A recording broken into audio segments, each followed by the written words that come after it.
get a tea, but I'll do it later on. Okay. All right. I think we're good. All right, Billy. AGM. What's the difference between passing on intergenerational trauma and passing on wisdom? Wisdom is beneficial. It'll help you. See, I think traumatizing people is also beneficial. Yeah, I suppose. Yeah.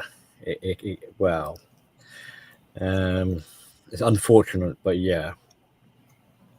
But coupled together, you have a good combination. Like they can kind of complement each other in a way. Right. You learn from the traumas of the past, the things that were problematic or injured you or hurt you or Right. scarred you. You know, um, there is. See, you kind of you're dipping into my notes here a little bit. I'm going to save this as one of my talking points, um, but you know, it's it fits the subject. So By the way, this live stream is sponsored by Boomers. Hi, Manlightopia. Hi, JR. Hey, Pang. Hey, by the way, Pang. Pang said you're scanning pictures for your sister's memorial. Yeah. Sorry about that, Pang. sorry to hear that. Yeah. Yeah.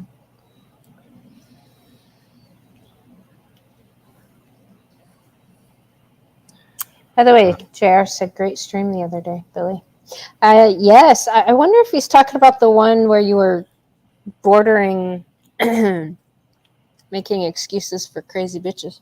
Bubbles, community bubbles, safe Mm-hmm. spaces. Making you made me think about that. I was like, was I really making excuses? And I can see. I actually played it Just back. I can see yeah, how you kind of derive that sort of. yeah. I mean, listening to it from I'll just call it a male perspective, like living in our society the way it is, like I can see how that's super useful, but also the feminists, these crazy bitches that are mental, can also take bits and pieces of that and be like, oh, see, Billy said I can't help it. Uh, Mm, yeah, but it'd be kind of like nice try. yeah. Um, and you trying to do that will Mm-hmm. actually bring about additional consequences. Mm-hmm. So if they had any smarts about them, they wouldn't. But you know They what they're don't. like. They'll Yeah. try to, which Yeah. basically will work against them. The classic they tactic. already they already do that though. Yeah, yeah. A while back, not so long ago, I was hearing about like borderlines trying to get their diagnosis socially accepted to the point of like, hey, people, it's okay to date a borderline. I don't know why people try and stay away from us. Like we're people too. Um, Right. No, borderlines are like commies, they're not people. Hello, Kush. it's like the other party has the right to choose who they're going to date. So if you're a borderline and you don't want to date them, then by all means you don't have to date them. So you can't force someone into a relationship. And if you're stuck with some sort of mental illness, Yeah. then you should really be working on that instead of expecting other people to tolerate your fuckery, basically. Hmm. Um, and But especially when you that's look at the damage the borderline does, borderline, yes. especially if it's untreated, Yeah. it's absolutely havoc. Um, But that's what the psychology field has been doing for the past 3 decades. They have been making excuses and trying to change other people and make them tolerate this mental illness. yeah, that is something that aggravates me. Yeah. This, and you can. I'm sure you'll say I'm giving excuses. I'm sympathizing with the oppressors, because when you got a society, when it dawns on you that the majority of people are probably like mentally effed in the head in some shape or form or another, Yeah. um, then how can you, and you're not interested in trying to rectify it at all. Right. So their kind of only solution is to be like, well, we need to say that this is society can tolerate and manage it. So we're not going to try to fix the problem. We're Right. going to say like you have to live with it. Right. Um, but You really, have to live with other people's misbehavior. yeah, and that's not on really. No, No, it's not. um, no.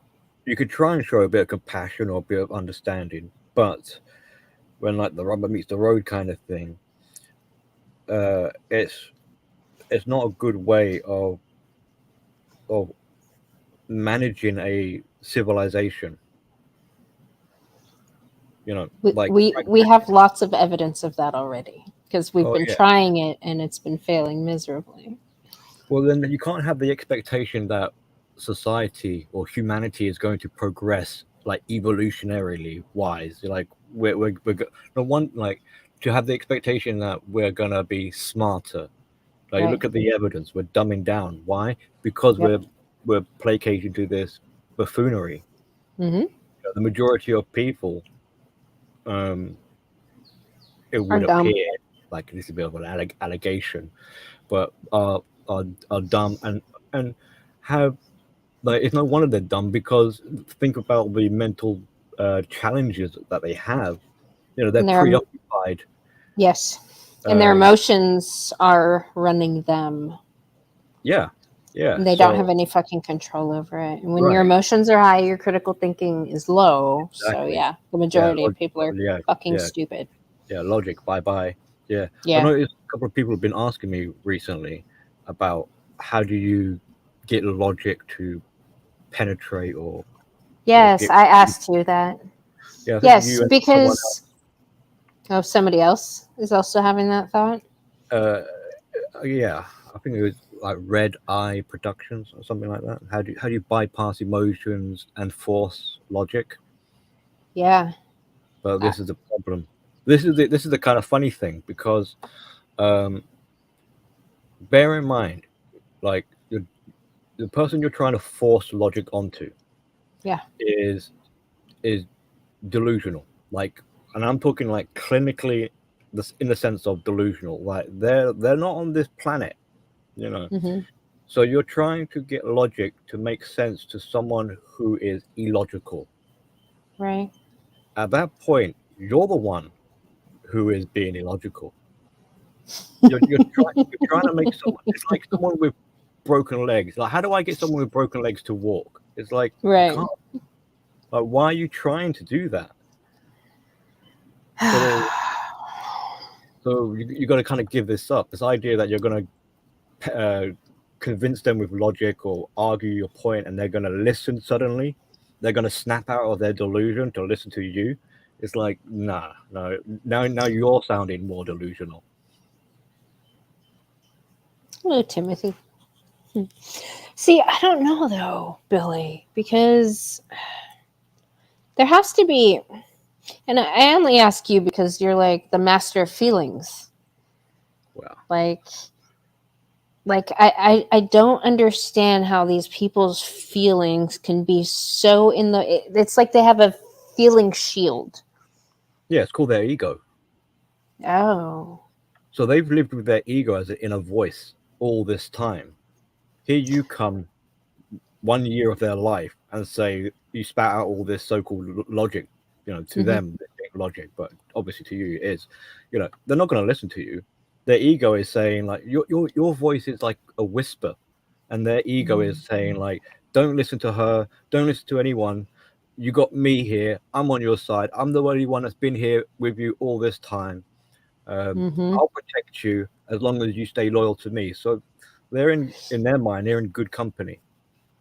Okay, but they have this ego, but they also need for this ego to even thrive. They need outside environmental factors that are fucking stroking the ego. Yeah, feeding the ego. Yeah, and this is Yeah. part of that fuel and supply matrix they require and develop and fine tune.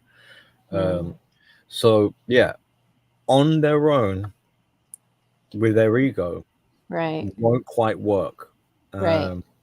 So this is where they need to recruit the outside world in its various shapes and forms,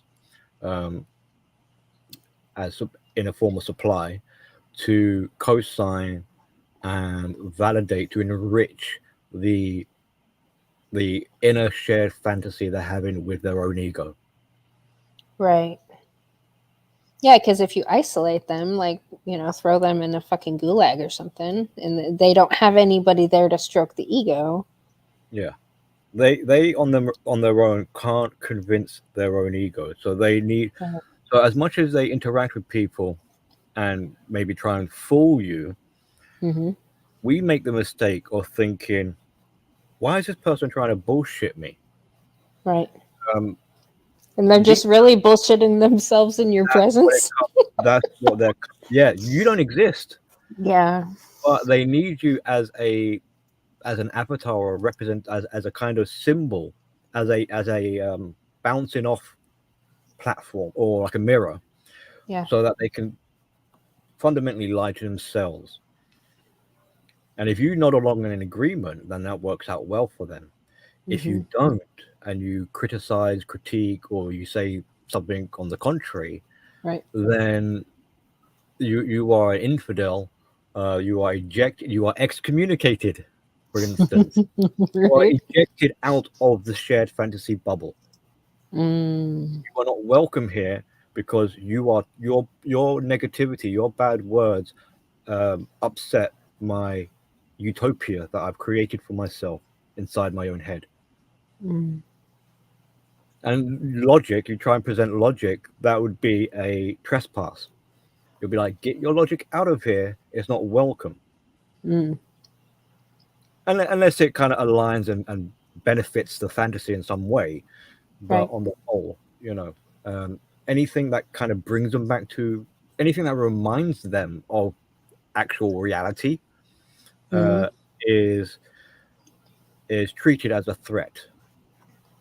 It has to be excommunicated, ejected, discarded, devalued,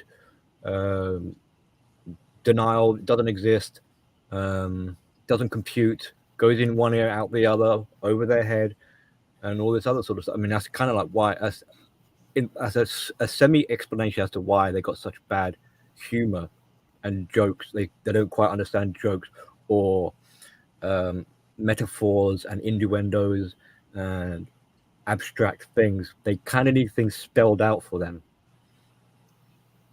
Yeah. And again, that's why they're kind of stupid as well, because they can't really think outside the box. It reminds me of Alice. All the flat earthers are fucking stupid, though. By the way, hi, Alice. I know you're watching this. AP said, why didn't you like my cricket protein post on IG? I didn't see it, AP. I haven't been on Instagram today. I'll check it out, though.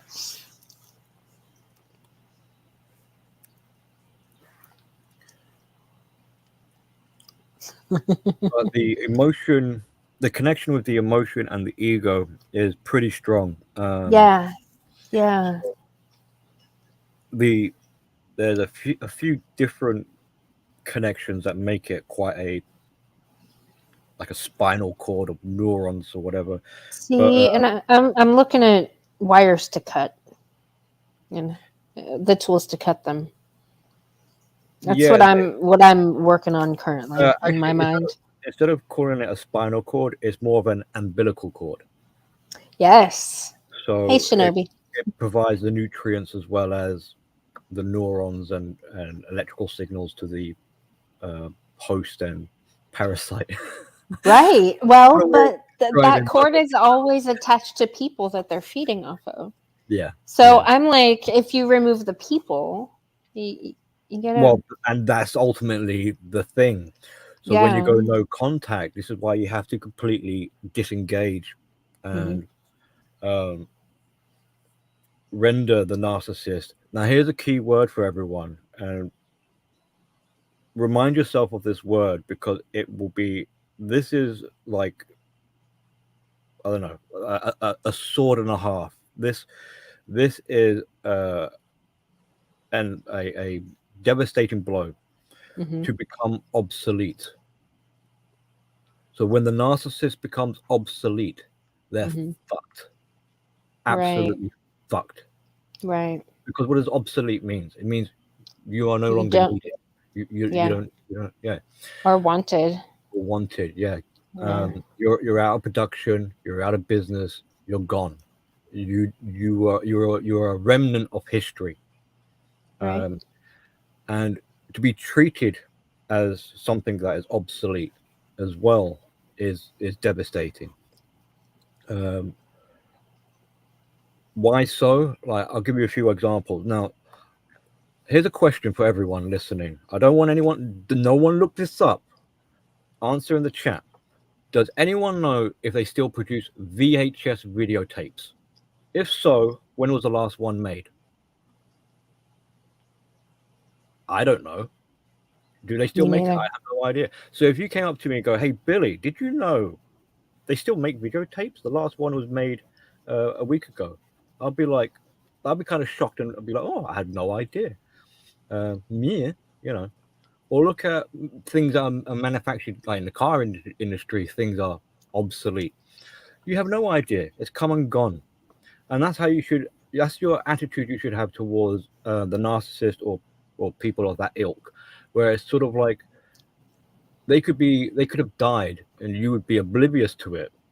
And someone points out like they've been dead for 10 years and you'd be like, oh, wow, they were obsolete. It means nothing to me. So, okay. So it's like trivia. And and we know it's a big problem as well. Why so? Because men fear becoming obsolete. How do we know this? Because men have to make affirmations and remind people that no, men are still needed. That men do things, and we're the providers and we're the creators. We're the ones who do the services. And Yeah, and I think they still have to remind people because they're still doing it, but they're not getting any fucking credit for doing it. no, this is the magic trick. So the narcissist is projecting their fear of abandonment. This is where it stems from,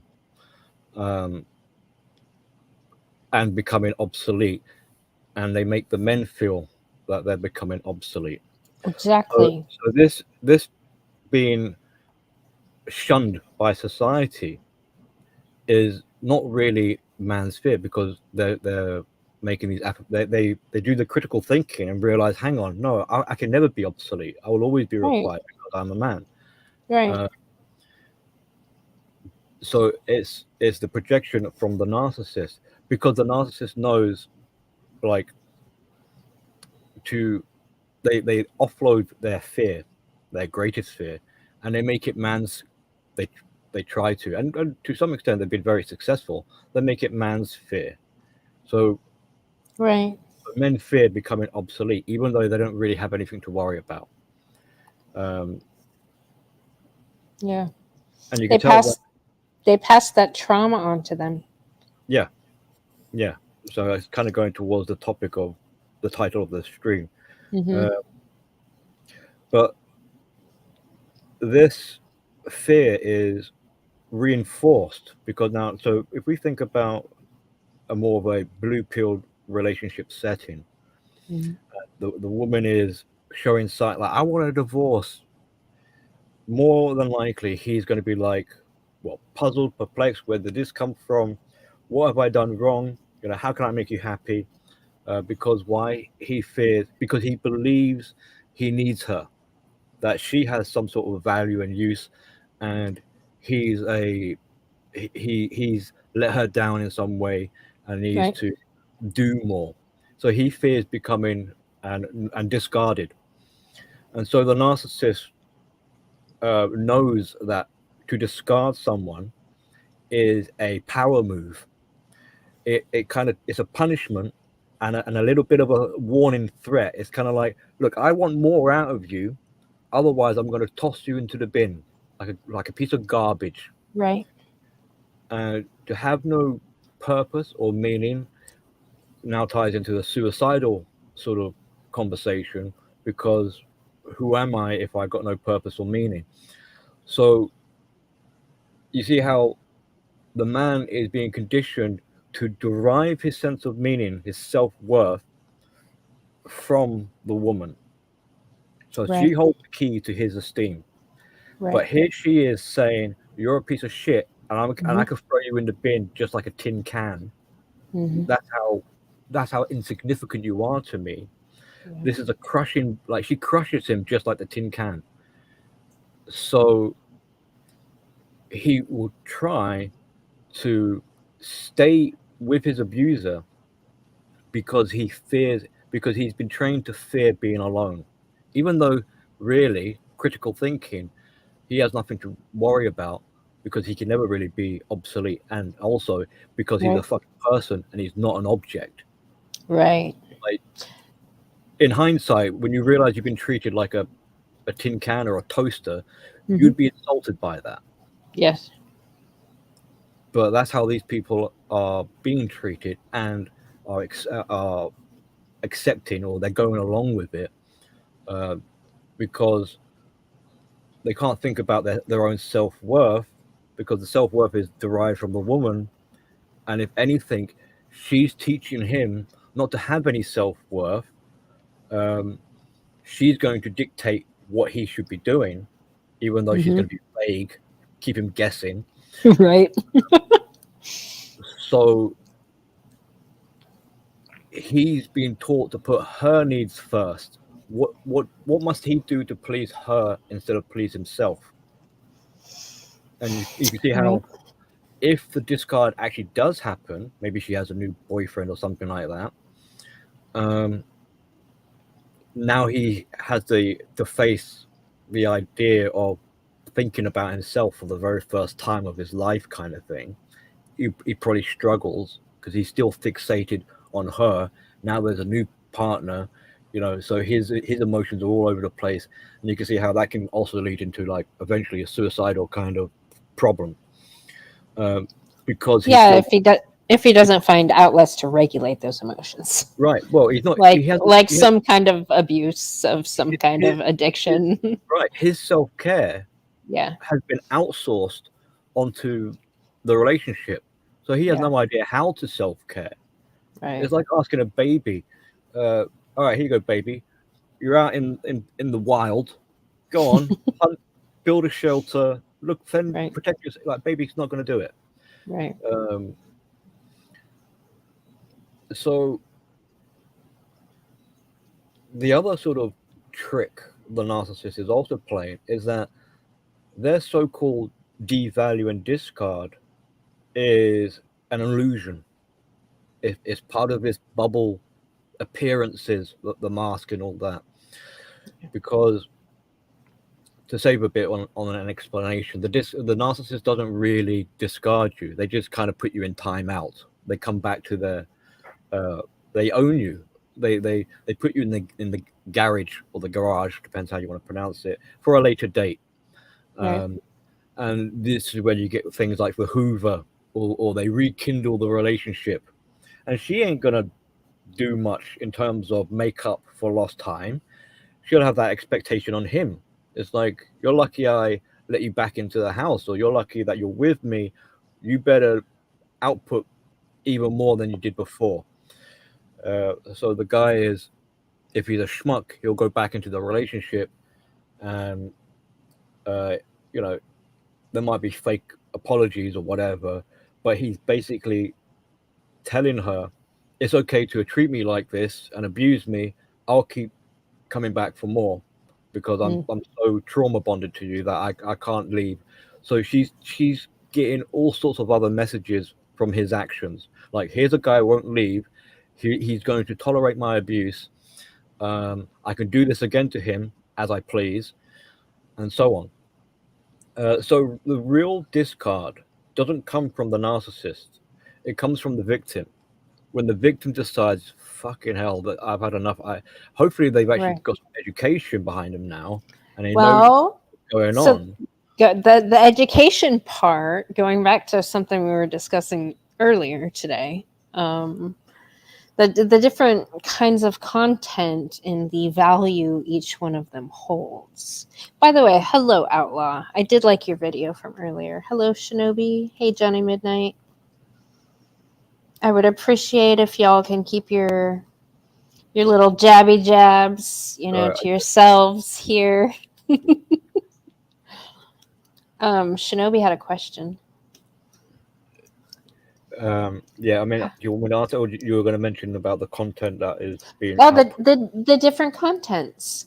Like I find I have very few content creators that I dislike only because I see that they do more harm than good. As like Donovan Sharp, for instance, not a fan of that guy. I think he's fucking ridiculous. I hate his breakdowns when he's trying to speak womanese and try to translate what a woman said into man speak, and he's wrong the majority of the fucking time. And he's emotionally and mentally unstable. I'm not a fan of that guy.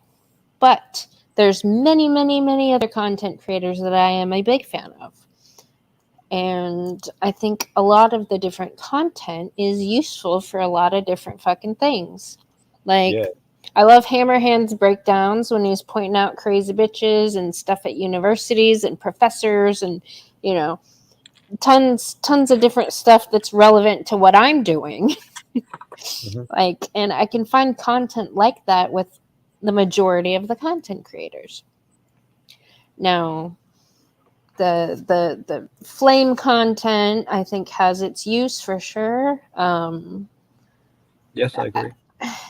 I don't know. I don't like it when people talk shit about each other's fucking work, for one, because I see all of it, the majority of it, as being valuable for something.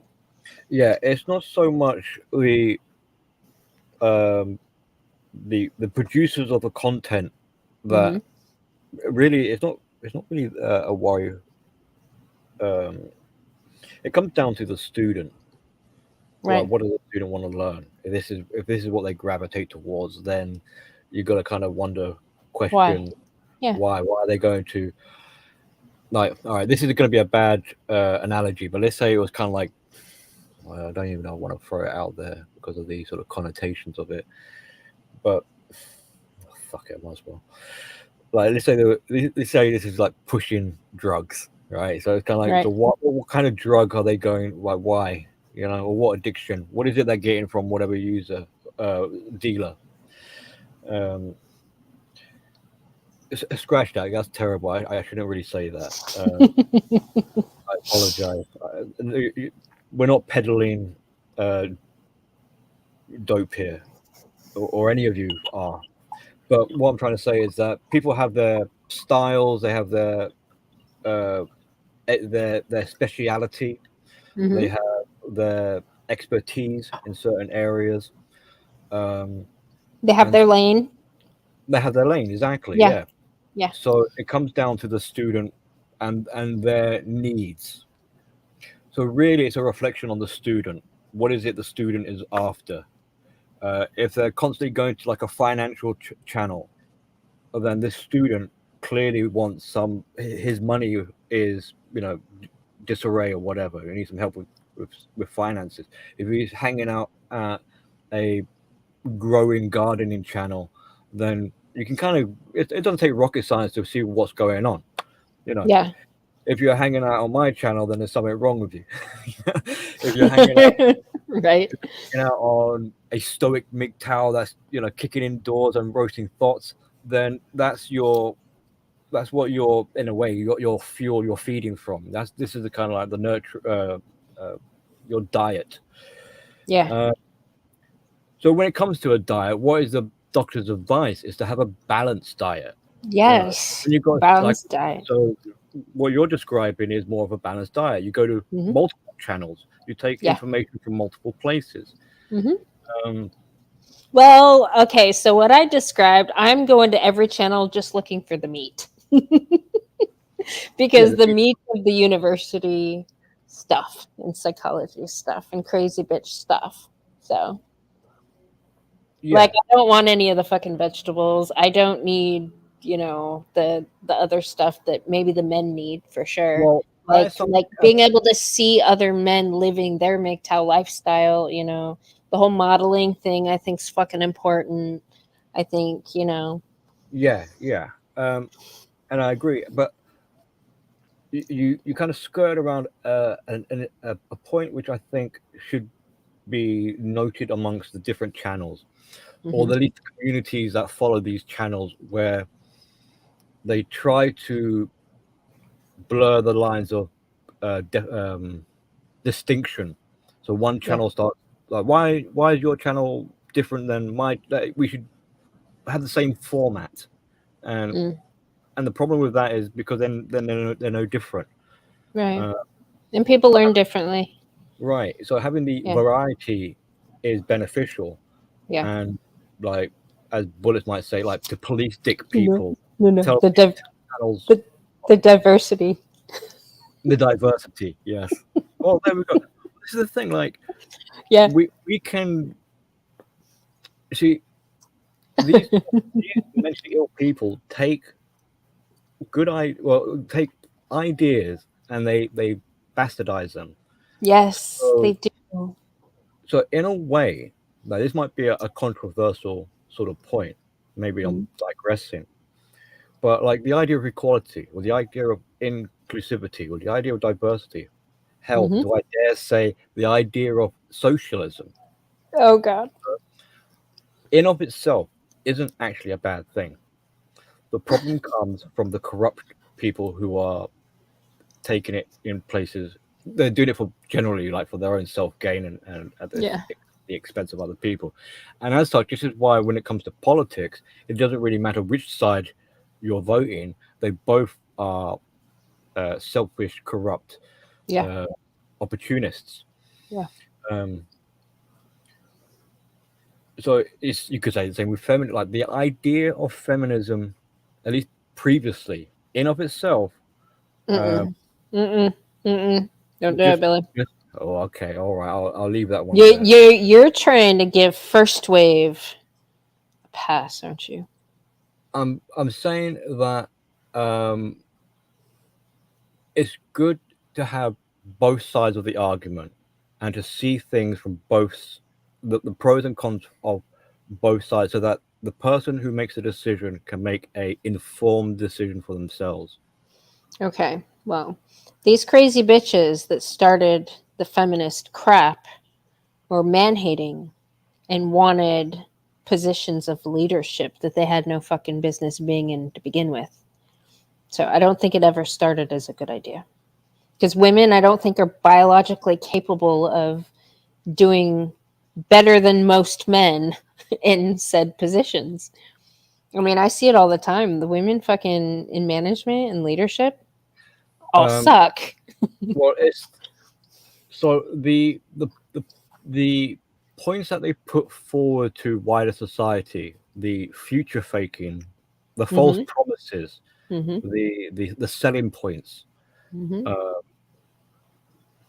Usually, because they're selling points, for acceptance, usually it's something that, in theoretically, can be something you can is agreeable.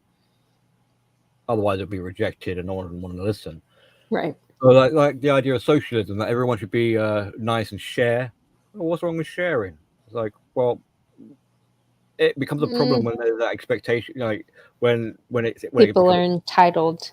They right. feel entitled to other people's shit. Yeah, and it goes Yeah. belong. So this idea of like you will own nothing and be happy. It's like that is stealing the idea of minimalism, where it's kind of like the root of people suffering is their materialism. So if we get rid of their material wants or desires, they'll be happy. You don't own anything. It's like, no, now you're making leaps and bounds of logical fallacy connections Mm. to circumvent the point, which is basically just don't be a cunt to your neighbor. If they need to borrow a pair Right. of scissors, lend them a pair of scissors. Right. You know. But anyway, so we kind of digress. So going back to the Yeah, we did. channels and their contents that they Yes. provide, Yes. it's good to have the diversity, Yeah. and people should be careful not to. Just my opinion. Careful to dictate to channels to follow a certain format because of what PC culture or something like that, or because of their own doctrine. Mhm. Allow people to be like it goes as far as like you want to talk about flat earthers or something like that. It's like yes, you could say this is just a load of rubbish, but it's kind of grant them the ability to say, like, freedom of speech, kind of grant them the ability to put their ideas forward. We can discuss it, we can disprove it, and then allow people to sort of make their own decisions going forward. Yeah, but that should be that that's what the town squares were for, though. Like, they should be allowed there. These crazy bitches should not be allowed in the university setting, indoctrinating young women's minds. That's a different, like, they shouldn't be allowed fucking everywhere. It works theoretically because we're like, you see how I'm trying to sort of apply logic to that. Like, logically, we need to hear, even if it's a harebrained radical idea, a ludicrous idea, still present it so that we can at least consider it, so that we can kind of rule it out, Right. process of elimination as not a viable explanation. So, but because otherwise, if we censor these alternative opinions or viewpoints, then we're just stuck with one-sided information. So how can we really know what is true if we don't have the full scope? Right. Now the trouble is, so that's being logical about it, the process of elimination to evaluate the evidence and be scientific about it, but Yeah. but they don't. But the other side or whatever aren't doing that. They're being manipulative with their emotions, Mm-hmm. and I was that just is thinking that. so that is more successful over time. Yeah. The evolutionary arm race of emotion versus logic Yeah. has fallen to the side. They I can't keep know. up with the emotional onslaught. Well, So because there's way too many emotional people in positions of leadership. right, so that And in in the logical men that are in leadership are being held hostage at the moment. yeah, and if it comes back down to sort of like customer and their needs, demand and supply, the demand is high for emotional insight, air quote insight, emotional science or whatever. So it's being lapped up. It's they're gorging on emotional content because it's what these emotional people are after. They're not Right. after logic. And this is the Fair. problem when people have with debating, trying to convince one another. It's like you're missing the whole point. The debate itself, the point of contention, is almost irrelevant. Right. This has become the debate is well, I call them an arena, a battle for. It's a bit like a popularity contest, but a bit more deeper than that. It's to satisfy these emotional needs. Mm. If you were an emotional master, you have everything under your belt, you're regulated, you're stable, people, you have your ups and downs like a healthy neurotypical person, then your appetite would be in search of logic, Right. because you don't need to tend to your emotion. You don't need to outsource your emotional care onto other people. But if you've got a deficit in your self-care, like your emotions are all over the place, and you need outside intervention, and along comes some kind of form of emotional whatever, Terrorism. eventually, yeah, because usually this outsourced sort of form isn't to try and help the person; it's to terrorize them and make them worse. Yeah. Uh, so, but that's what they're gonna go towards, unfortunately. And I'll make another quick point about the um, so different channels, different content creators, they have the pros and cons and expertise, and it helps the student become more balanced and all-rounded. So Mhm. much so that one of the biggest teachers, and this is going back to the subject title of generational trauma in a way, one of the greatest teachers you'll probably ever have is the narcissist, Right. because they've the narcissist has mapped you out long ago. They kind of like know you before you know yourself. That's a bit of a misconception of the statement. But I have to say that explanation for another time.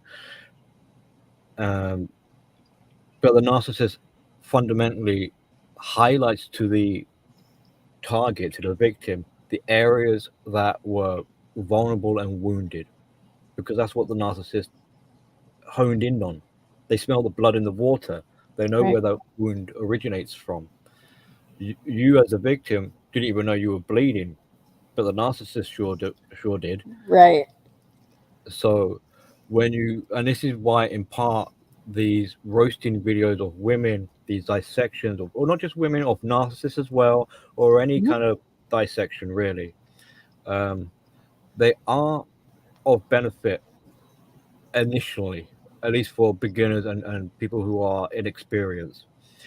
But if you want to be a really good student, there should come a point when you don't need to be spoon fed anymore. Enough is enough. Right.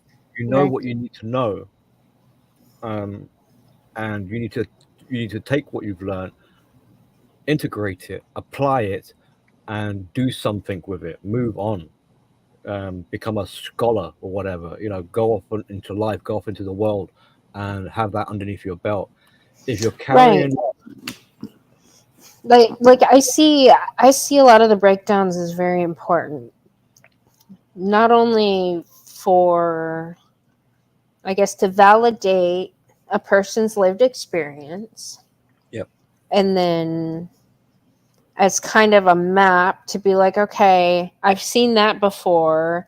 I can be able to take that in and be able to see it other places, so I can avoid it next time. yeah, yeah. There are still emotional uh, requisites that need to be fulfilled. So Yeah. although it does provide a degree of validation, Hmm. because usually it shouldn't be no surprise when the blue pill dream of life, what you thought was normal, crashes Yeah. down. Yeah. One of the common questions will be like, "Have I gone insane? Right. Is this my fault?" So to have Yes. validation to realize that no, you were dealing with the same kind of person the rest of us have been dealing with. Yep. Suddenly now this victim is like, oh shit, I thought I was going out of my head and I was suffering alone. You mean this is Right. actually common? And Right. their jaw drops because they realize shit, like this is widespread and it's all Right. kept under the radar. Or Right. the family skeletons in the closet. It's a taboo subject. Yeah. So that revelation is Life saving. yes, and it's almost like a secondary trauma of its own. That realization that um, Well, when you realize how fucking prevalent it is in our society, yeah, that's pretty traumatizing. yeah. So at the time, yes, it is validating, but later on, like once you really get on the road of healing, recovery, and taking your ownership of your own life, you'll realize that it's not actually all that validating, or it's a pseudo kind of validation that you can, all right, leave that in the past, because you'll be looking for a more authentic, true validation, which will be living your life free. Right. So, but at that stage in life or the journey, yeah, fine, yeah, it's validating. It's what's the opposite of, like, when you don't feel alone, so you feel like you've got allies, companions, Yeah. and you realize that it wasn't your fault that you tried, you know. Right. Well, it's kind of Right. like validation still. Um, No, but the I think a lot of people get stuck with, because I know I've had the experience with this, getting stuck, feeling like, oh, I was stupid. Why did I fall for that? Why didn't I see that? How could I have not seen that? And I think a lot of times people might struggle in staying in certain loops because they, there's a level of forgiveness that they're not going to give themselves for making a fucking mistake. Like, and trusting somebody that, that just is kind a of common, used you. it's like there's disbelief when you tell them that this isn't to do with your intelligence. You could be the most Right. smart person on the planet, Right. and you'll be duped. You're dealing with a con artist. That's the whole thing. Yes. They spend the Yes. whole life conning people. A fucking emotional terrorist. Like, Yeah. So yeah. this isn't, and obviously, like, you can see why someone might feel like a bit of a they kick themselves in this. They put themselves down because they feel like a schmuck or whatever. They got duped, and it's embarrassing. They got shame and guilt. But with some therapy, basically, like with some re-education, you realize that, to feel shame and guilt and low self-worth or self-esteem Yeah. is part of this mind doctrination that's been playing out. You've been trained to, that's your go-to Right. reaction response, instead of realizing, like, oh, I got duped, did I? Okay. Be a bit more kind, instead of telling myself, like, oh, I'm such an idiot. Be a bit more nicer to yourself. Right. Have compassion. I actually went through that after I found out what I found out about my ex-husband. I was on Robert Weiss. He was doing a live stream. He's a sex and relationship therapist. And I like made a comment about being stupid, and he was like, "Stop it!" Like, he got on my ass, like some tough love shit, right? He was just like, why are you treating yourself like that? Like, stop it. Like, people make mistakes. By the way, Yeah. hey, Easy and Woody, how are you? Very skilled as a society to Yeah, devalue, degrade ourselves. So yeah, speaking nice to yourself, it doesn't come naturally, unfortunately. That's yeah. how bad things have gotten. And as Well, such, in what I was saying to myself in that moment was literally shit my mom used to say to me when I was a kid. I was like, wow, I did. Like, I'm playing out some interjects that I still had in there, I guess, or just came out during a very dark time. Like, I was literally saying the same fucking things to me that my mom did. Like, that was weird. yeah, there's a whole bunch, stuff like that. As much as we like to think we have control of ourselves, it Right. suddenly dawns on us that we've been operating in autopilot, asleep all this Yeah. time. Um, Well, and and when you're in crisis mode, shit comes out of you that, yeah, was put in there. I was going to sort of tie in that kind of that survival crisis mode with the. There was an earlier part in the conversation, but it kind of escapes me what the connection was now. Mm. But I think maybe the connection was, that's why people lean into the emotional thinking. Oh, I think it's to do with when we were mentioning about the ego, the voice inside the head. The ego has always been there, and it Right. communicates with emotions as well. but the ego is in survival mode, and so all of that kind of mashes together. Um, and the ego isn't interested in a critical way of being logical in terms of self-soothing. It wants the kind of like, it has that demanding, spoilt mentality of like, no, just give me what I want right now, and that will sort us out. I don't want to Pleasure. have instant gratification. Yeah. It has no interest in delayed gratification. Right. Sorry, I'm just switching my avatar because I noticed it was white. Yeah, I saw that. That's pretty cute. Sorry. Oh, it was a little animal. Goat. A So goatemon.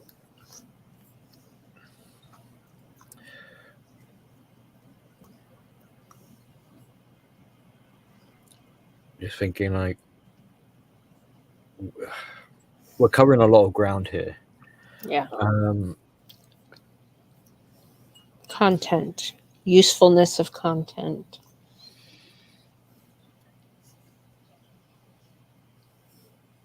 so one of the drawbacks, not drawback, a bad habit of a student is the kind of student that repeats the their class, the same year or the same lessons over and over again, and they don't really want to progress into the next year or the next step two or whatever.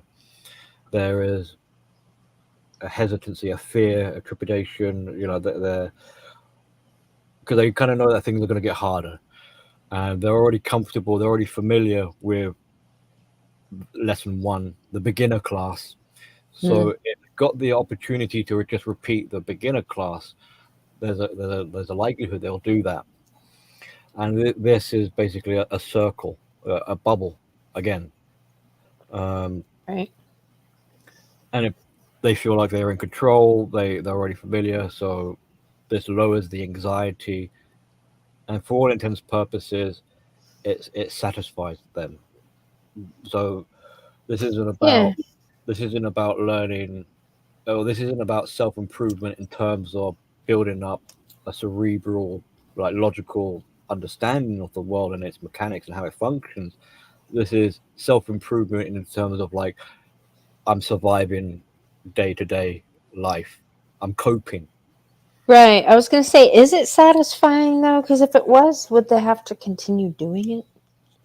They have to kind of make the part of that lying to themselves is to say, hey, this is I feel good in this beginner's class or in this small little circle because here I thrive in this tight little bubble where I'm protected. I'm Mm-hmm. thriving, and the grandiosity embellishes it and reinforces this false belief that all is well. As long as they're not reminded of reality existing or have the responsibilities and the consequences of having to deal with reality, if everything is for taken care of for them, so as long as they're being looked after, like they're still a baby, like a beginner's class, baby Yeah. steps, then they are the world. They're Right. very most powerful position they could possibly be because they could do what they want basically. Um, so there's this fear of growing up and the fear of reality and things of that sort of ilk. So they fear the bubble bursting. Um,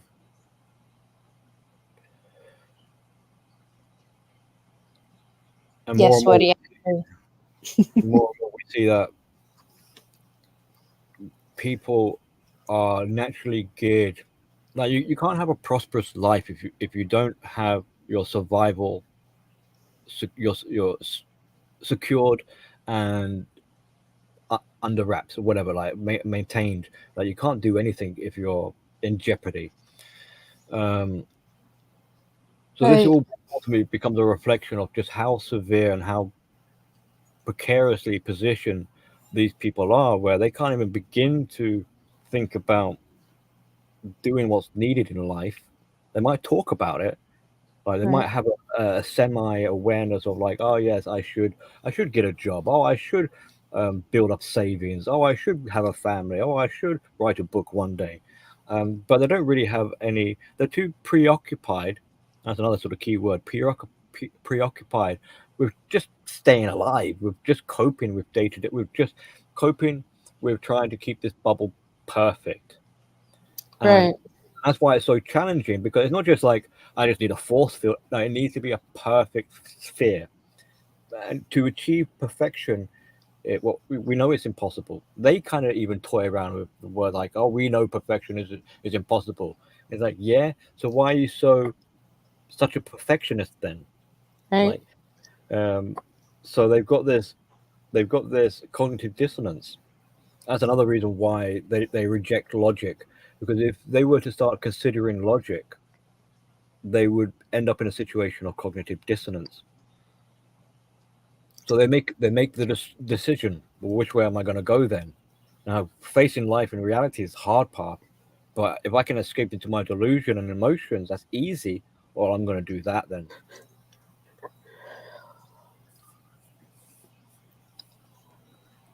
Mm. Um, Going I'll back address to what you always say, lazy. it's late. I Yeah. say this to my kid, and my kid is learning the hard way because she wants things easy. So if you do what's Yeah. easy, your life is going to be hard. But if you Yeah. do what's hard, your life will be a lot easier. Oh yeah, definitely. And you're I going to would hope. experience both, basically. It's just up to you. You make the Yeah. decision which way round you want to have it. And with Yeah. fear, they choose to eat, they bend the knee, they give in to their ego and their emotions. Right. And then they don't choose their suffering. The suffering chooses them. Well, reality starts to crash down on them. Hmm. As much as they try to ignore it, and that this perfect shield of protection is failing, um, instead of taking that signal and being like, okay, all right. Well, for some people, yeah, they realize, damn, I'm getting old. I need to course correct, or I need to, have a little midlife crisis and do something. Right. But Right. vast majority is like, uh-oh, I need to become more delusional then. That's Right. the only way I'm going to survive, is to become even more chaotic in my mind. Um, Yeah. and you can see them struggling. Hmm. From their perspective, with their delusion and the ego and all these other factors, they believe they got it all worked out. That they are the knower of all truth, and if only the world knew their greatness and what's wrong with everyone else. Um, but Mm. Some. these are the sort of lies there's a necessity, they have to do this, because otherwise, look at the other side of the argument. Um, to admit that maybe you're fucking up in life, like, so what does that equate to? It means you're not surviving. Oh no, my life is in jeopardy. It's like, Yeah. yeah, like, calm down. I'm just asking you, like, what movie you want to watch later on. But their emotions run away with them.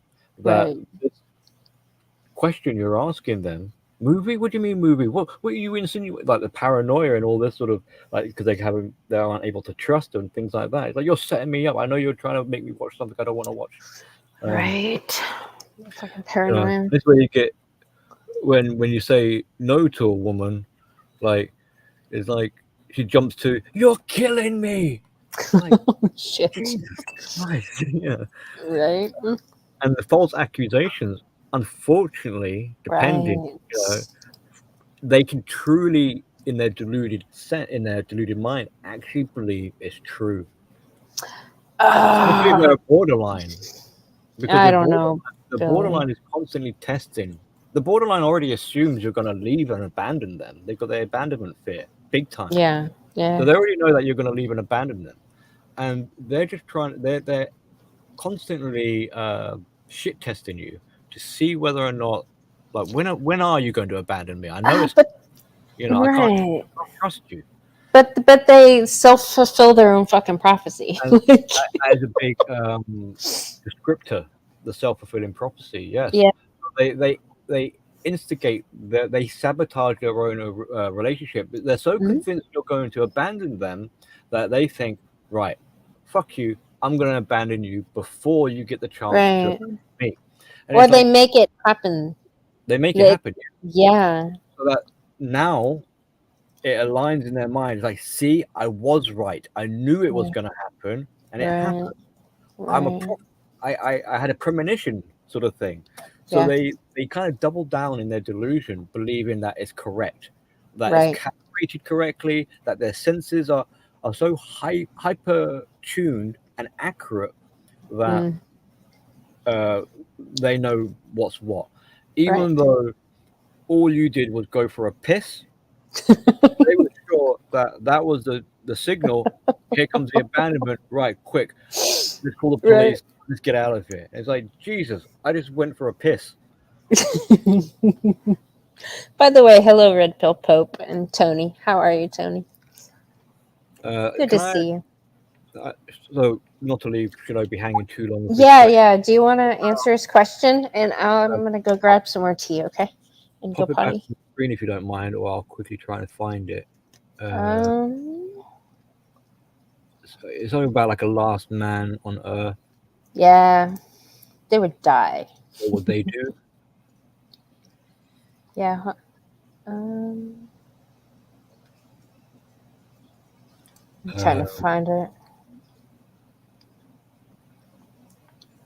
well, those in close, I suppose you're wondering, like those in close proximity to this last male, because if you're on the other side of the planet, you don't even know where this last, is, uh, out of sight, out of mind, or impossible.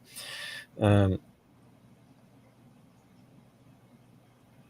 it's a bit hard to say. I think they'll be struggling with a whole bunch of other problems to really be able to focus on literally a single sole survivor male. Um, I mean, you could weigh up the options. What are the options? They could all fight for his attention or try and attach to him in some way. Um,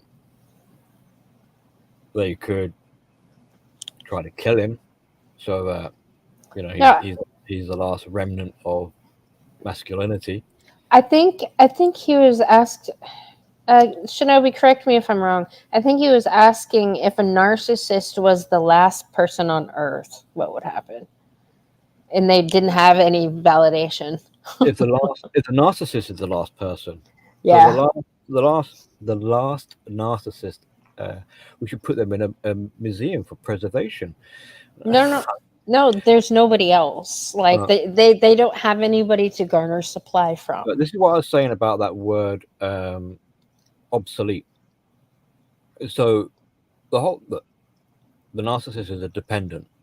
The women are dependents. So if you don't feed the trolls, they starve out and die. I'm not saying like women are trolls, but I mean like narcissistic women or what abusive women or whatever. The women are causing all these problems. Same with these men, if there are of that kind of leaning. Uh, these dependents, by definition, need to depend on other people. So if they become obsolete, if they are no longer required by you, then they die.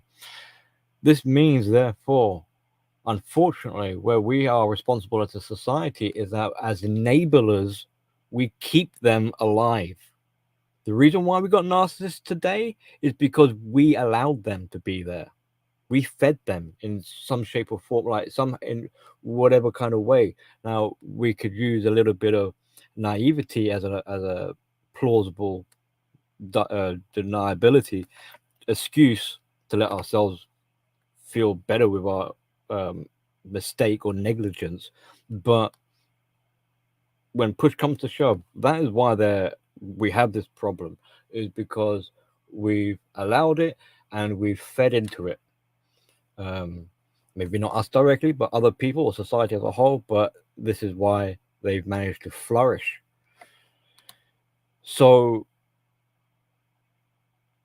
this is so in a way, this is where the manosphere content channels have to be a little bit careful when they're showcasing um,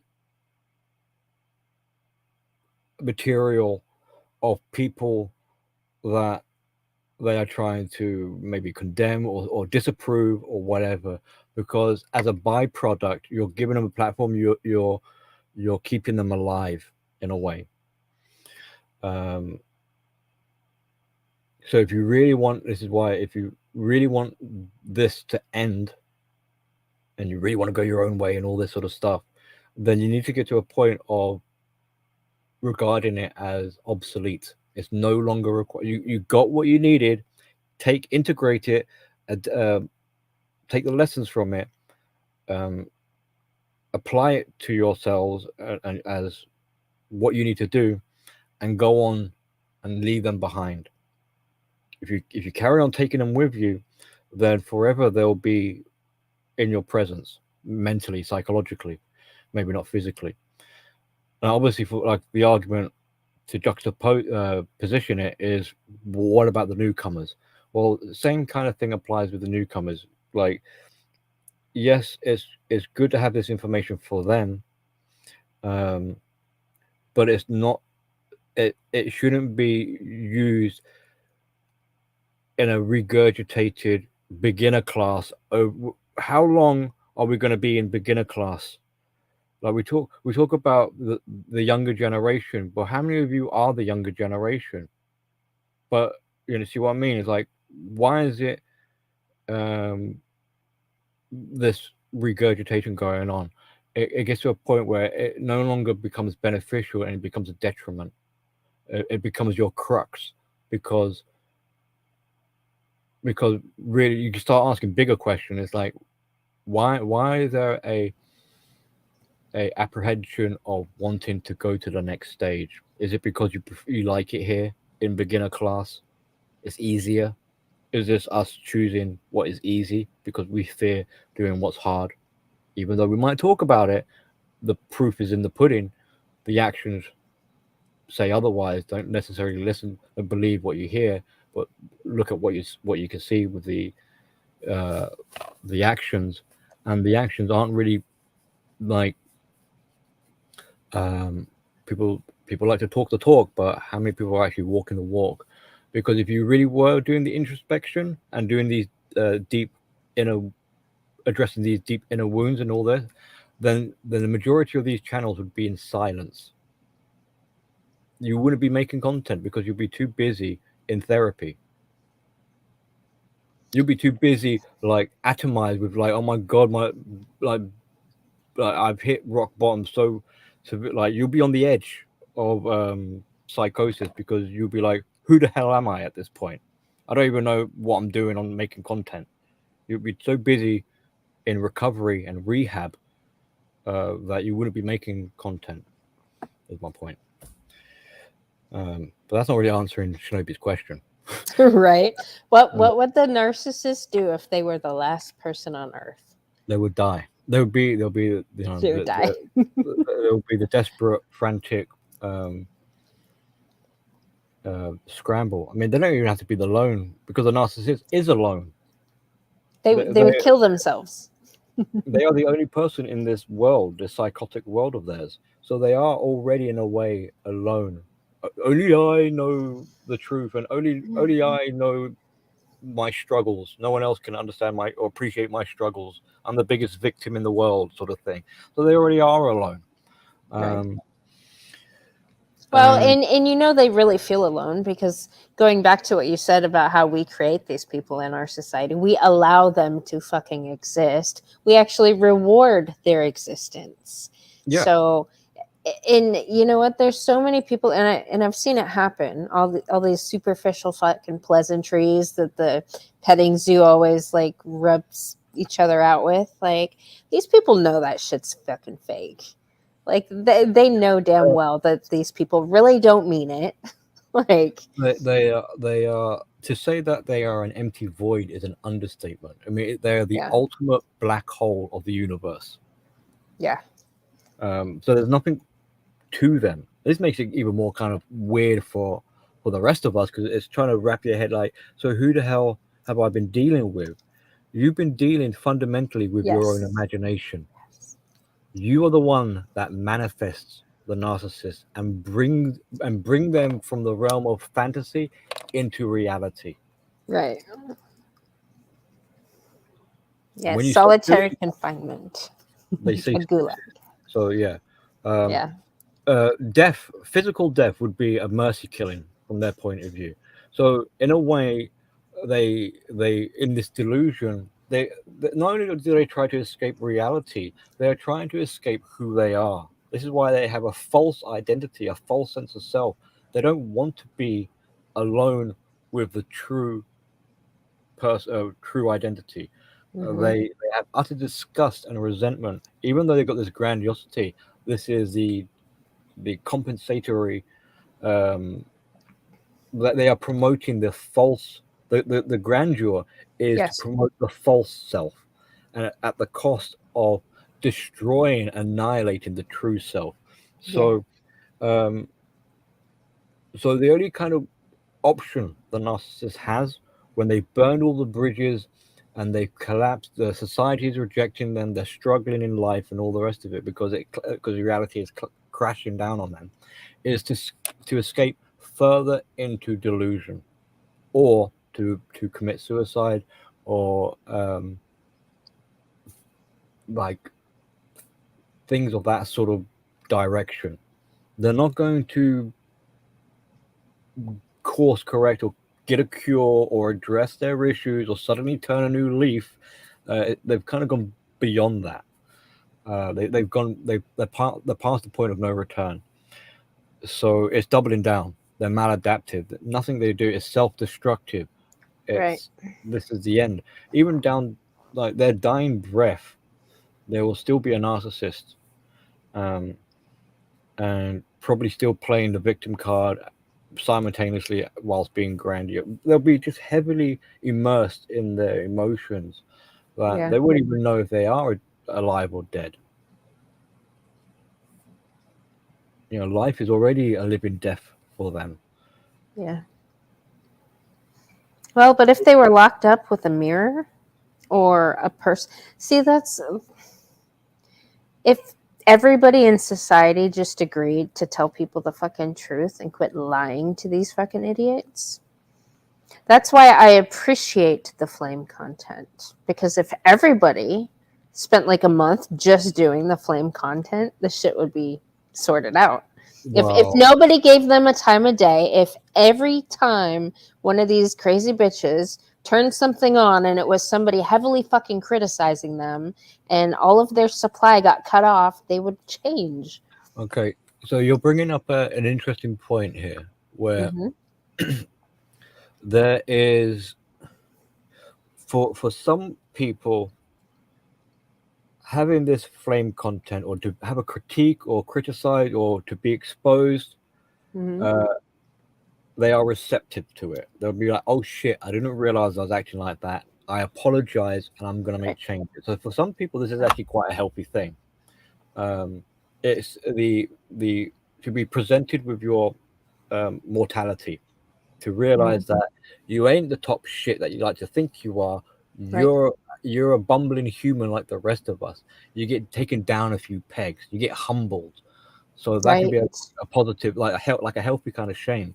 Yes. Um, but these are But few and most people are too cowardly to fucking no, do it. exactly. So that's what. So they're few and far between. Yeah. Um, Now you get some people who try to feign it and pretend to be humbled, but Right. really they're just being deceitful and trying to, uh, Manipulative. yeah, they're trying to find a new way to weasel or worm their way around having to actually be humble. Yep. Uh, so it's kind of like a fake virtue signaling.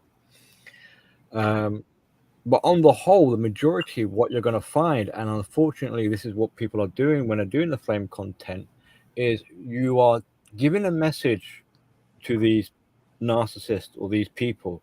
You're saying to them, your shit stinks. It doesn't work. Right.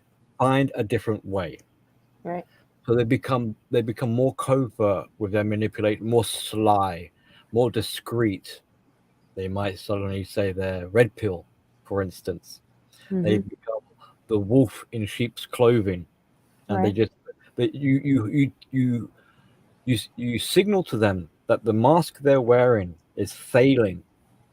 You need to address this. You need to do some maintenance to this mask, and so they become harder to detect. And if you really were trying to help your fellow brothers, you wouldn't be signaling to their oppressors, their abusers, to become even better master manipulators. Because the narcissist is quicker to adapt than the victims are. It's learning in life is a hard, long process. It's strenuous. Mhm. But for the impulsive, reactive, survivalistic, uh, triggered sort of narcissist who is already used to being a chameleon, then they'll quickly change, and so this puts the victims or potential victims at a disadvantage because it's an arms race. Who's going to quickly tool up, and the narcissist is a lot more adept and quicker and used to having to do this. They're used to burning bridges and having to change and fool and trick people. The victim, on the other hand, isn't, Right. and they've got a lot more stuff in a way to deal with, to override, to reprogram and recondition themselves in a sense. Um, so really, what are you saying here? Like we don't educate people. It's kind of like you have to be careful. Don't let the cat out the bag, sort of thing. So try to instead of instead of spilling the beans, as it were. It would be better, in a sense, and I'm not going to say that there is a set formula to this or that I know exactly how it should be. I'm Right. just saying that if you instead teach the tools of discernment so Yeah. that the victim, so that the men that you're trying to help are able to decipher for themselves instead of you spelling it out for them, that will service them far greater than what because not only do you spell it out for them, you spell it out for the narcissist as well, and that's the problem.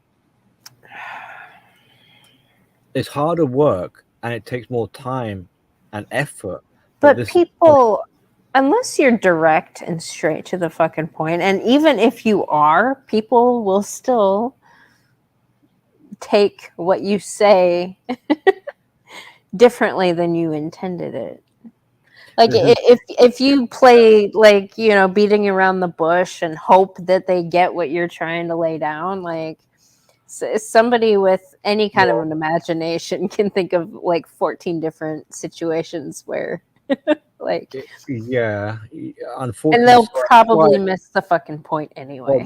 that's why it's kind of there isn't a set for a simple formula steps that you could take and be like, bingo, there you are. This is all you need to do. Yeah. As an example or an analogy, let's say like with parenting, you're trying to teach a kid. Hmm. It's easy, it's lazy think, it's quick, it's direct, just to say, kid, that is bad. This is bad. Don't do that. The kid is all right. The kid might follow your command. Okay, keeps them safe. You got to But explain why so they that can then use that in other that's situations. bang on, because Yeah. otherwise, if you could spell it out for the kid, don't do this, stay away from that. That's Yeah. bad. The kid has no context, doesn't Right. understand, doesn't know the parameters exactly. It has to follow life in a particular way in order to be on the good side or the right side. Right. And that's why simply saying no marriage, no cohabitation, no kids without an explanation as to why Hmm. means nothing. Right. It doesn't actually protect you. You need to know why it's been boiled down to these points. And luckily and thankfully, men do try to elaborate. Hmm.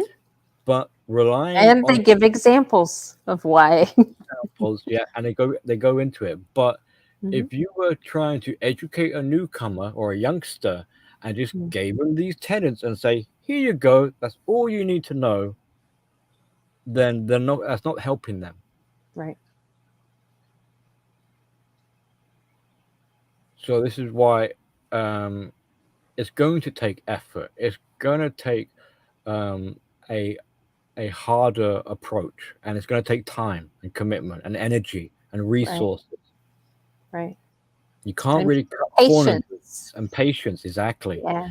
and tolerance and things of and all this sort of all this good stuff. Really, it pays Yeah. back later. It's the delayed Yeah. gratification of of of being a parent in a way, of Yeah. watching a slow development take place. A growth has to take place, and Yeah. unfortunately, as parents, there are, I don't want to say setbacks, but the kid is going to fuck up. New people are going to fuck up. People will relapse. People will struggle. People will have the red pill rage, for instance. Hmm. And it's having that patience, like you mentioned, to be able to be like, yeah, because it's a lot to take on, and it's a Yeah. lot to let go, and the grieving process, and all the rest, and all this other stuff. Um, The grieving.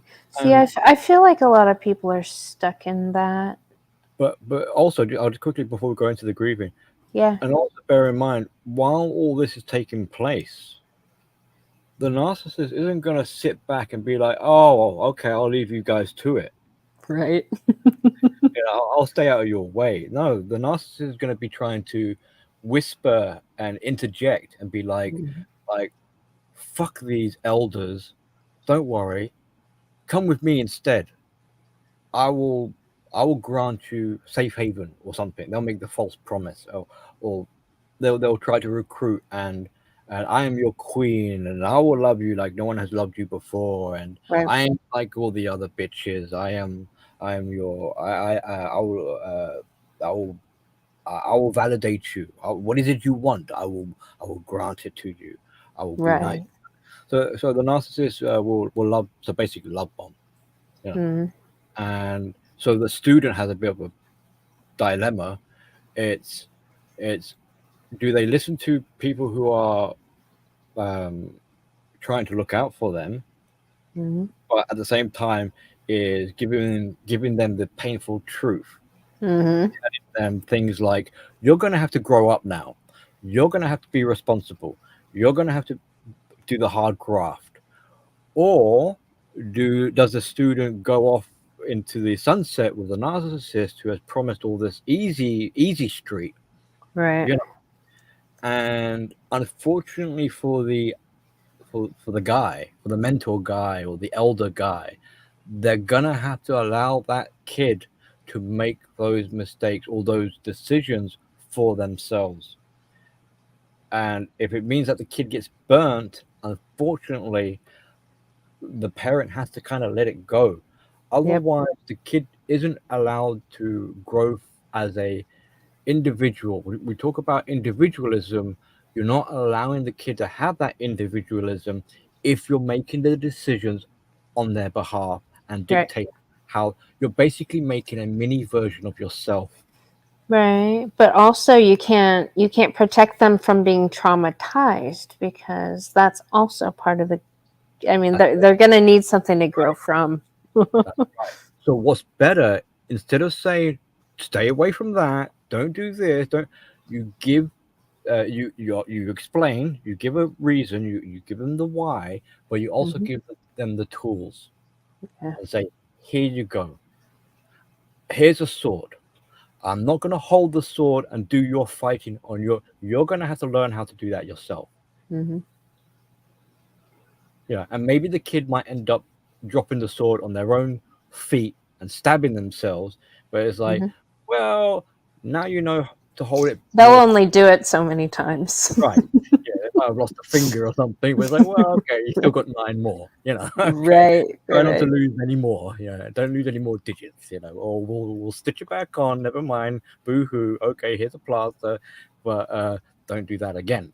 Yeah. or try not to because you can't keep doing it, you know. And obviously, yeah. So the trauma becomes a teacher, the pain becomes a teacher, Yeah. yeah, and they develop the experience, and hopefully they learn to wield the tools or the sword or the tool they learn to use the tools properly. And you can give them some experience, some education. You can say like, hey, I cut myself as well. You're not the Yeah. only one, you know. Yeah. um, But when you give them a new tool, you need to guide them on how to use it properly. yeah, Yeah. yeah, here's a hammer, you know, it's wonderful, like, now, please don't go smashing the TV with it. Right. Oh, Dad, this is fun. Look at all the cracks. And you're like, no, that's the fifth TV I've bought. Stop doing Oh. that.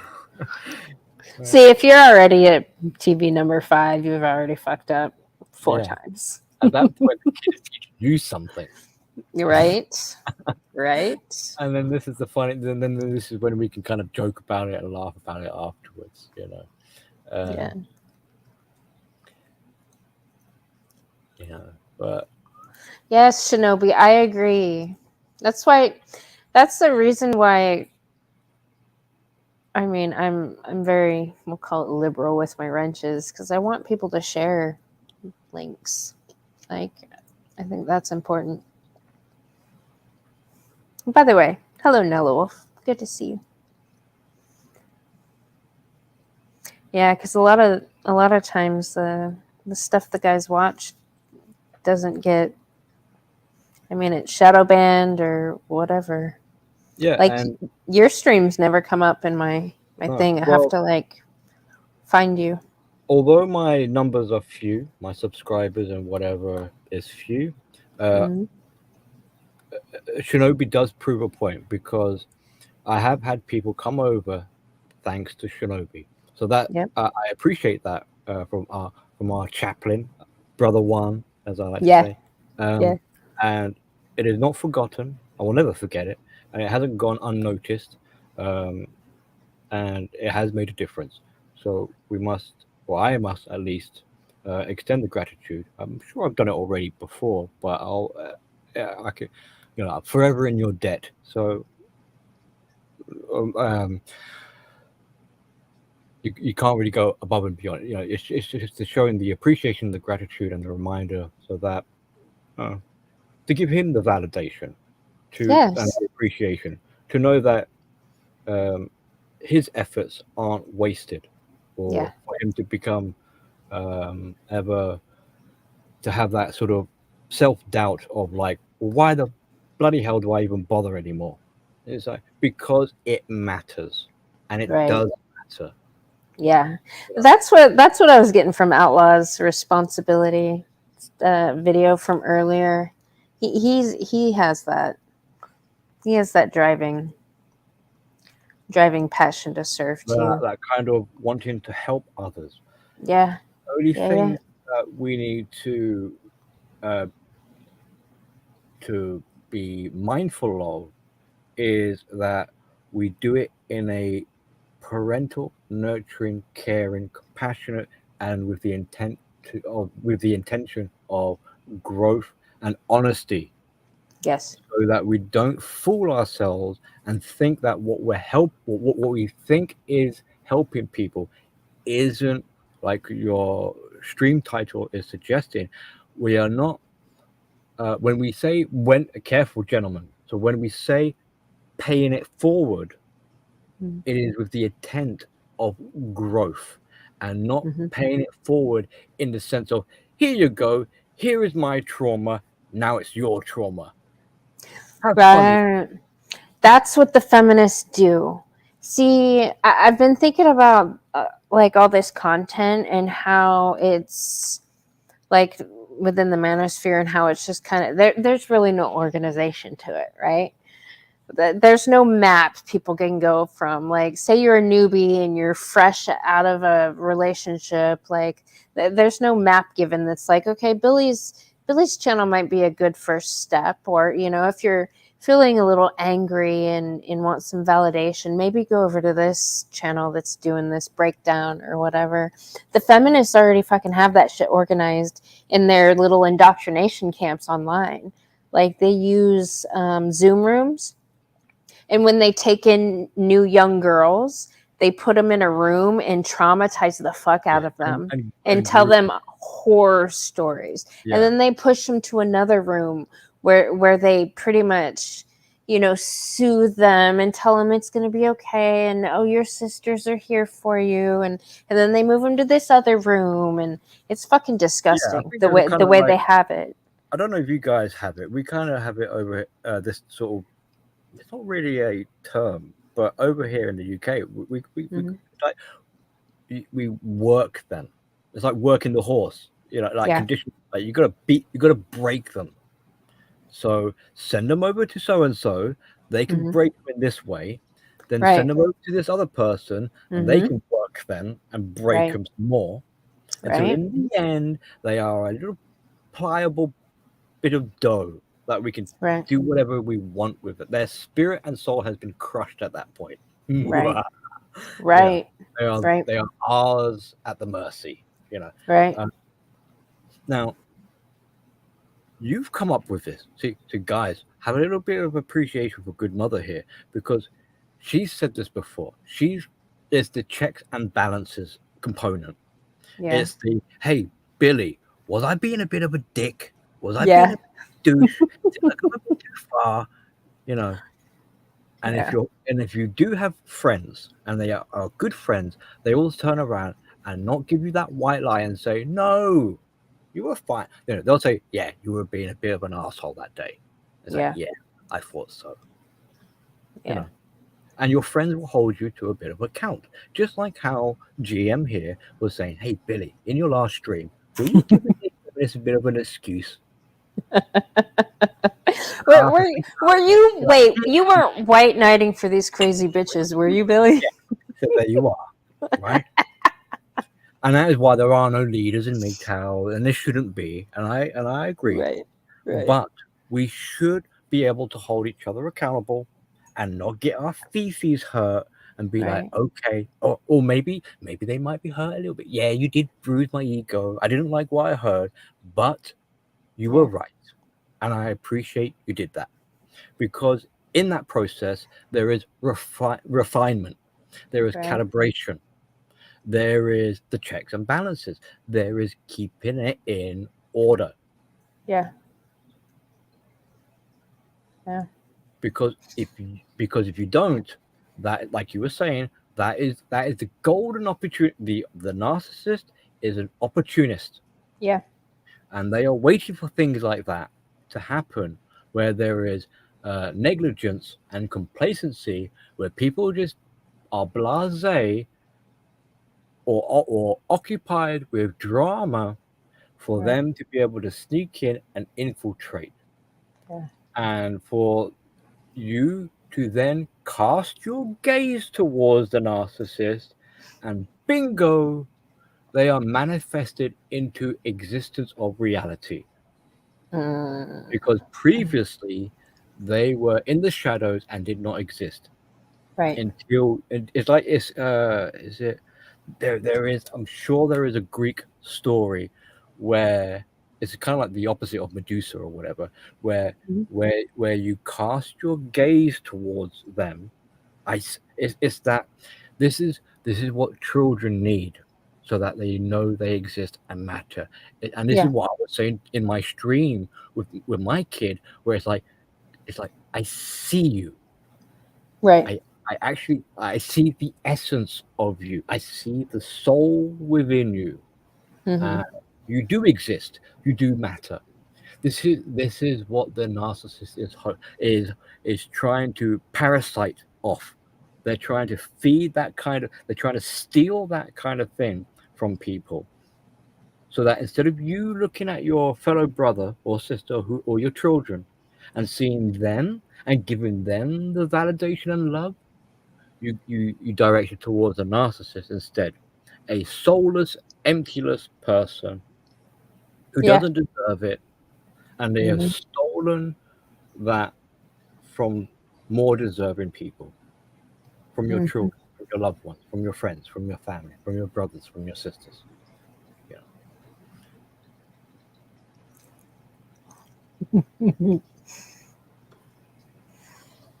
Brother Billy the Goat is the sage that wanders the web wastelands, providing the tools of power to any that might need them. The web wastelands. Kind words, I appreciate, but in the same way that people like MGTOW Outlaw and others, he's not like, who want to help their fellow brother and their fellow Yeah. man and whoever, in much the same vein, that is why I do what I do here, or Yeah. wherever I do. This is why I share what it is, because no one gave me the like we were saying earlier. It's no good just saying don't do this and do this instead. Hey everyone, just go lift weights and you'll be fine. No. Right. And that is why I go to such a effort and to such a degree with these explanations and these because I needed it, and I'm sure a lot of you need it. Yeah. And you're good at explaining the things, though. Hey, we can also extend this appreciation, hey, to my kid, because if it wasn't for all this autism aspect, because if it wasn't for this difficulty in understanding, I wouldn't realize that there is a need, or it is important to, and this is why I go into or I'm so anal with my articulation. Mm-hmm. Like some people call it, hey, Billy likes to dress things up, and maybe he is a bit of a storyteller, and I do take people on a little journey, but I have to work with this need for like people do like to they do like to hear the stories, or they do like to dream, and they do like to be taken down a rabbit hole, and they do like to be held by the hand. And as a father, I have that kind of unfortunately, some people might say it's a bit of a curse or whatever, but I do have that kind of either skill set or whatever, or appreciation or acknowledgement that, yeah, it might be a necessary evil or whatever, but fuck it, it needs to be done, and hopefully it helps you at the end of the day. And I appreciate people who follow me, or hey, sometimes I actually acknowledge that, I've held you here hostage. Have a good day. You're off away you go. You know, thank you for your time. Whatever. I appreciate it. So sometimes you might realize that I actually have to sort of utilize some of these trickster, manipulator kind of things that people do. But fuck it, at least I'm not malicious, and I try to sort of. You're doing it for good. Right? Yeah. I mean, the narcissists would hate it. They'd be like, "Hey, arsehole, stop taking our manipulating tactics and trying to help people with it." Right. And but hold up, because I have argued that these are the same tactics that, like how the crazy bitches will do all these manipulating tactics. It's displaced mommy energy. It's almost like a nurturing type of energy that's used for bad. Yeah, it's the same. It's the same structure. It's just different intention. I don't know if it's like a chicken or an egg kind of analogy, but yeah, I get what you're saying. And I'm sure there is a. Is it the Rage Against the Machine song where it's like, we gotta take the power back? You know, it's kind of like, fuck you for trying to take what was once good and twisting it and corrupting it and mutating it for your own selfish gains and benefits. And by golly, by gosh, we're gonna take it back, people. Yeah. So when we actually say all this kind of self-love and sunshine and rainbows, there is actually something quaint or sweet or whatever. But that, because what is a narcissist do? They're trying to do that Trojan horse shit. Yeah. And we don't want to lose some of the like when people say things like, Men start to, at some point, people start to ask, "What is love?"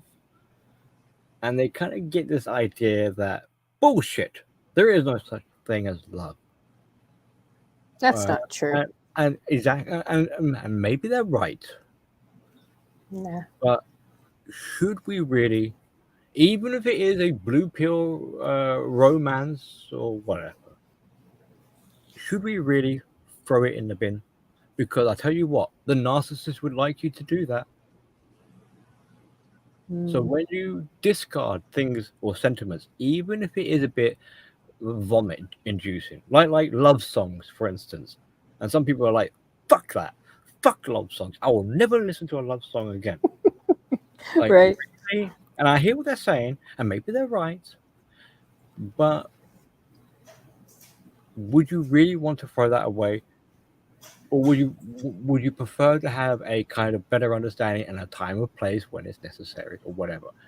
Because, like I was saying just a moment ago, because the narcissists would like that. They would like you to have a cold heart and to Right. throw things like that away, like Yeah. things like trust. Because people are like, "Fuck it, I ain't gonna trust anyone."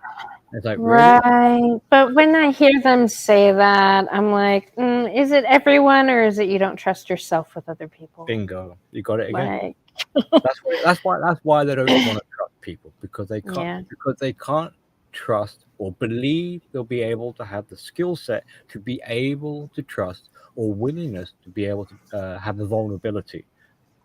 That's where the fragile nature sort of, or the insecurity starts to emerge, where it's like, Right. damn it, I am so insecure. Fuck it, I will go supernova on anyone, and I will keep everyone at arm's length, because I will not allow myself to be in that kind of position again. Right. And it's got that kind of self-defeating aspect, because Yeah. as such, this is the sort of, it's like, be careful, people, because this is what the narcissist tries to do. It's like, I they're so fragile, so insecure, that they jettison. Like, no way, it ain't gonna happen. I am so scared of life, or being hurt by life, that I will never live. Right. And they think they've cheated the Grim Reaper in this way, or they've cheated death. It's like, haha, God, you Right. can't catch me. You cannot kill that which never lives. Right. And like, you fucking idiot. Right. This is smart. It's like, all right, off you go. See how that does, or how that works for you. You know, you don't live as a consequence. Yeah. And then you kind of get that old-fashioned thing. I don't know who came up. Like, is it better to, what is it they say? Is it better to have loved and have lost, or never to have loved at all? Right. And I don't know about you guys, but I would actually like to have loved and lost. Yeah. You know. And here I mean, all the staunch MGTOWs be like, yeah, and that is why Billy is a pussy. Fuck him. Like, oh, whatever. Yeah. But I can tell you no, there's not. Hold on. There's not one single man that identifies as MGTOW that I've had a one-on-one conversation with that hasn't already said that, oh, they wish things would be different because they would rather be in a healthy fucking relationship. You know, like I don't think the problem that a lot of guys have is a lack of wanting to be loved. That seems to be one of the biggest fucking complaints that they have, that, you know, there's a lacking of being loved. Like, I mean, we can kind of go off in a little direction here, where now we can start talking about unicorns and ponies. oh fuck. By the way, Billy, is your blood sugar okay? You're very I do sound like I'm drunk, don't I? That is a hypo coming on. I know, I hear it. So if ever people want to know, hey, what is it? What are the displays or whatever of Billy Yeah. Well, Billy's sugar crashing down. There it Yeah. is. There So it yeah, is. I will have He's to. having way too much fun. Yeah, I'm a happy drunk, Yeah, you are. and this is what it's like. I can't be bothered because I did say to you earlier, wasn't it? I was gonna make a cup of tea or coffee or whatever. Yeah, you were. I was gonna lace that thing with a heavy amount of sugar. And like I said to you earlier backstage, I haven't had dinner, Right, right. so there's nothing in me. So yeah, my sugars are crashing down. Shit. Well, that's not good. We should probably end this so you I'm can gonna sort be that like, out. I'm gonna be like, oh, I'm tired.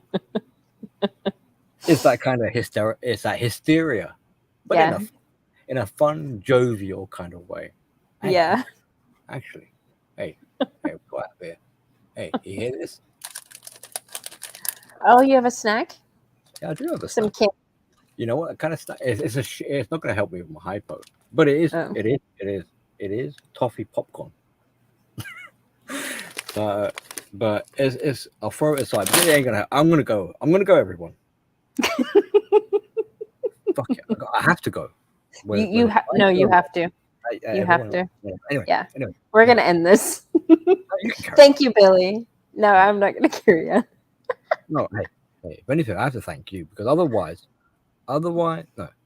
I'll quickly say this, and then in an abrupt way, I'm gonna fuck off because otherwise, I will have to rely on my liver to do what that liver thing does and inject into my bloodstream some kind of form of sugar. It'll basically be my liver that will save me. Or I have to go and get some sugar. So thank you everyone.